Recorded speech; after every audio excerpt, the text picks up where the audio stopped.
Hello, what is up guys? EvilDuoStorm here today, back with another Black Desert video. In today's video, we're going to be taking a look at the most recent patch that came to Black Desert on July 26th of 2023, going over all of the events, as well as major changes, that way you don't miss a thing. This patch brings a ton of events, as well as a ton of changes to the game, so I don't want to waste any time with an intro. Just quick before we get into it, if you're new to my channel, new to Black Desert, or you've been watching videos on the channel and still have not subscribed yet, please consider it. It helps to grow my channel, you stay up to date with new content, and we both win, and without further ado, let's get into it and start off with the events like we do every single week. And the first event is more of a reminder that it is the second week here of the Termian Beach event. So if you didn't do it already once, head on down to the Termian Festival. Last week's patch notes video, I show you how to get this all started and all set up. When you arrive, it's going to ask you to pick up your first quest of the period here. Whether you want to support the otters or the papoose, you can just pick whichever one you want to do. Pretty straightforward and instant complete that quest real easy. Then again, head over to the vendors located right over here in this little auction area and clean out their event shops. So it's the NPC Paleo right here, so interact with them, Termian shop. If you haven't cleaned them out already, go ahead and buy them all through. Same thing with the NPC Doncella located right next to him. Again, clean out the shop if you haven't already purchased it all. And this same area is where we have our first actual event of this patch, and that is going to be the art vendor auction event, if you remember that one from last year. So there's these two NPCs right here, 1000 Years Masterpiece Auction Manager there, and 1000 Year Masterpiece Auction Manager right there. This weekend, running Friday through Sunday, there will be auctions that you can bid on for various pieces of artwork from those two NPCs. So if you're interested in bidding on any of the artwork pieces, you'll see them right here outlined, and you can also just straight up see them in the game right here. So there are the art pieces along the wall there, and the art pieces along the counter here. So you'll be able to place bids on them, and whoever gets the highest bid is going to win the item to put in their house. So kind of neat if you're looking for a rare item. These actually went for pretty silly money last year, so probably will do the same this year. Now the next event is a silver event item, and to get to those, you press the escape key on the keyboard, click on the Pearl Shop, click on Black Spirit Safe, and click on Silver Event Items. So first of all, if you are a new player who's like just started in Black Desert, you got 3,000 loyalties you can pick up here for 1 silver. So that's an easy buy. I'm not a new player, so I don't get to pick that up. Darn. But the silver event item for everybody here are the Shikatu Splendid boxes. You can buy up to 10 of these. And yeah, they have a random chance of getting various items inside of them. I did this last year. I rent the whole 3 billion, and I lost like 1.7 billion silver doing this. So, hey, up to you if you want to try it. I'm certainly not going to try again, though. You do get these items right here, Shikatu Splendid Seals. You can use these to get another box after you buy the 10, so it's buy 10, get 1 free, basically. Now, technically, the secret box has a slightly better chance at some better items, so you know, you got to keep that in mind, but yeah, I don't know. Might not be the best purchase, but if you're feeling lucky, give it a go. The next event is a series of login rewards, so under the reward tab, login reward, you'll see a new set called Hot Summer that's providing you a bunch of cool things, including 3,000 loyalties, 300 Cron Stones, Shikatu Splendid boxes, Advice of Valks, Class Insignia boxes, all sorts of bonus stuff in here. So pretty exciting.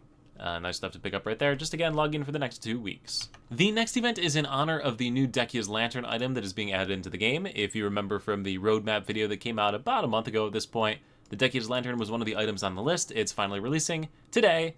You have the opportunity to pick it up, and the event here is that your crystals will not break for the next 2 weeks. So running through August 9th, crystals do not break on death. So that's pretty cool. If you're out trying to grind a new spot or something, you can grind without fear. Next up is a Pearl Shop type event. There's a new outfit called Night Veil, and if you want to dress up in that outfit and post pictures of yourself in it, you have a chance to win different items. So if you plan on buying the outfit, little bonus stuff for you there.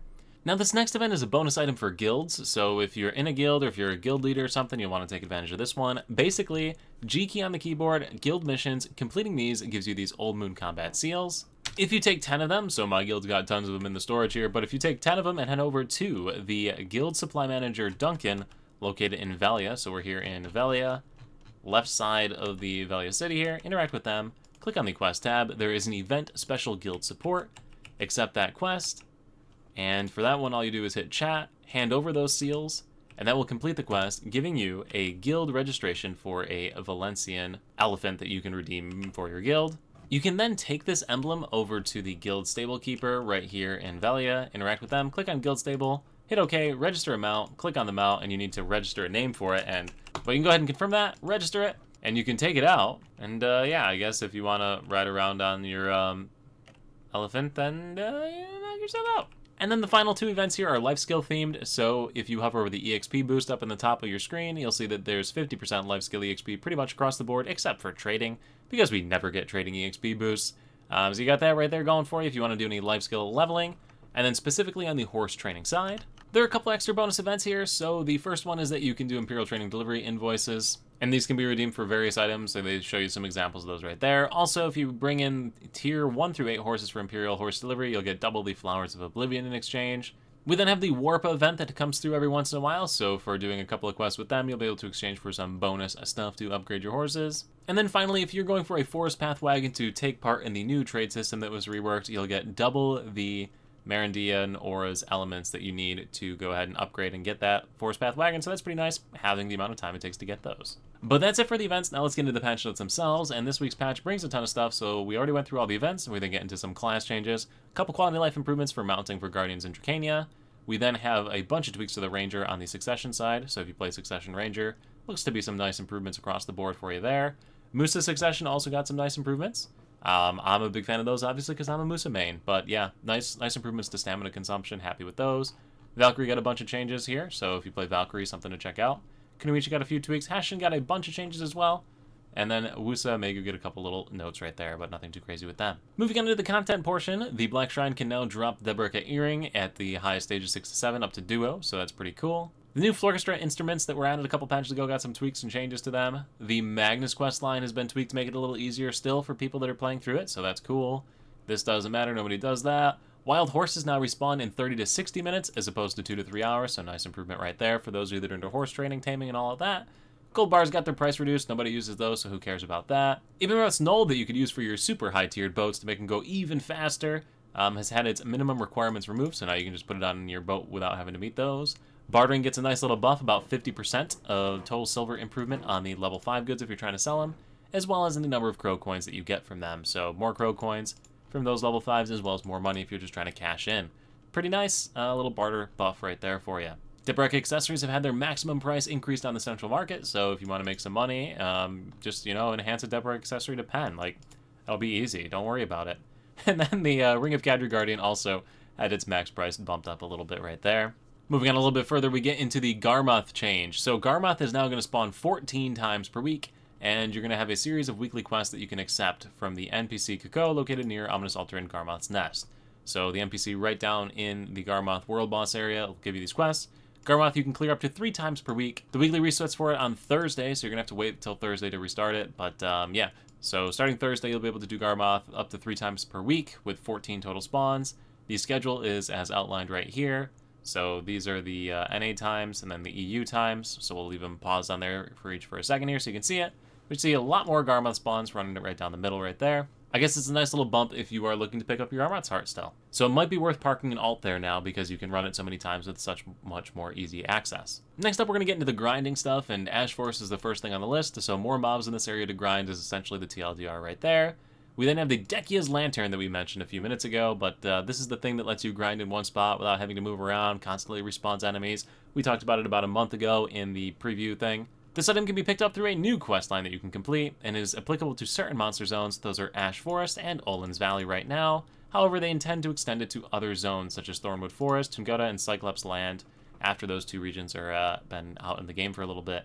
The quest can be obtained from a level 61 quest. They require you to talk to the NPC Arthel at Olin's Valley in Olita. That'll give you the Dehkia's Lantern as well as Dehkia's Light times 60. Basically, click on the item in your inventory, it'll start spawning it, and you can recharge it using the Dehkia's Lights. If you run out of charge with your lantern, you can recharge it by feeding in essentially pry through grade accessories.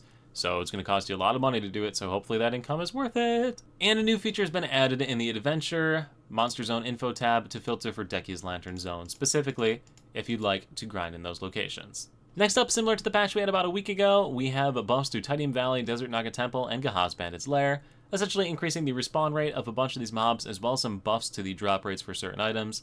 So if you're interested in grinding any of those spots, nice little improvements right there. And the Gahaz Bandit Lairs, the actual rare item, or trash loot item rather, had its value increased. So if you grind there, you make a little bit more money still. Next up, we got a quality of life improvement to the Find My Item UI in the game. So if you press the M key on the keyboard, go to any of these locations, click the Find function right here, and search for something like Cronstone. You'll be able to pull those items now by right-clicking on them and pull them directly into your character's inventory, which is a nice improvement right there. Making it easier to find the different items instead of having to navigate to that character or swap around or all those different things. Pretty cool. Also, instead of having to open up the map to find your item that way, you can also use the Find NPC function and then click Find My Item, and then just look for the items like this. So you'll be able to just search like that, pull out whatever you need, and use the Takeout button using your maids, or butlers if you have any of those to work it. So, nice little convenience improvement right there, helping you to find things really, really nice. And then beyond that, not a ton more with this patch. But anyway, yeah, this patch had a ton of stuff in it, a lot of events, a lot of different quality of life improvements, a lot of neat stuff, so now's your turn to let me know what you think down below. Excited for the patch, looking forward to any of the stuff, any of the content, let me know down below. Anyway, guys, thank you so much for watching. I look forward to seeing you at the next YouTube video, Twitch live stream every single weekend, or wherever I happen to see you. Peace.